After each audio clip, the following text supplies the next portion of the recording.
We've just announced that this year's autumn show is going to be something rather special.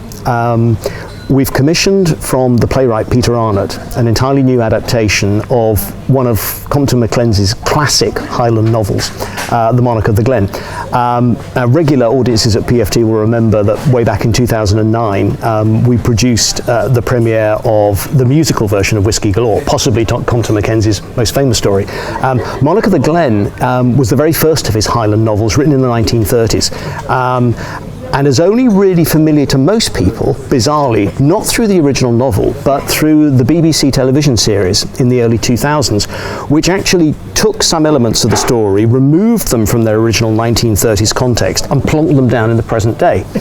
And as a result, I suspect that audiences aren't very familiar with Compton Mackenzie's original story.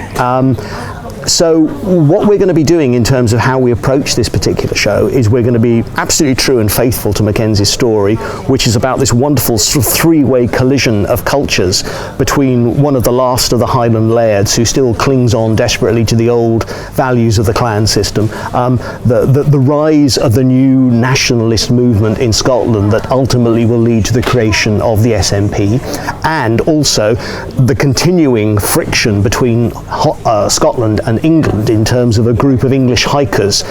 who encroach onto the grouse moor owned by the laird. And this three-way battle, Mackenzie turns into the most extraordinary piece of sort of Highland farce, offsetting Scotland Old, Scotland New and Scotland Future, and also Scotland's whole relationship with England in the space of one single story. It's an extraordinarily clever and very revealing story, which demonstrates, I think, how astute a writer Mackenzie was, that even at that point in the early 1930s he could see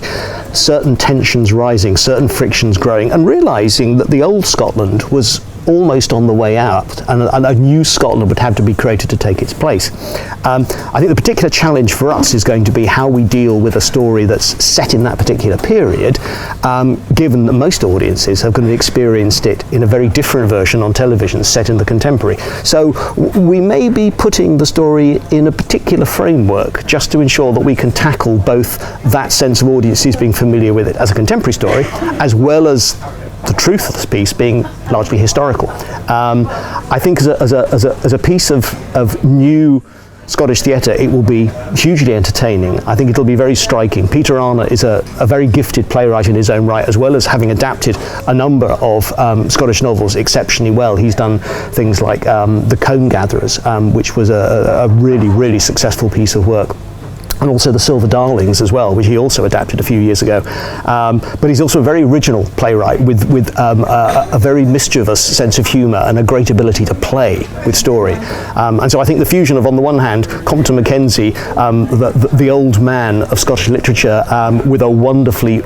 biting and acerbic wit, and on the other hand, Peter, a contemporary playwright with a great sense of play, a great sense of fun, and an ability to make a piece of literature work in an entirely new way on a stage. Putting those two things together, I think, will be hugely rewarding, and I'm looking forward to seeing that one on the stage very much.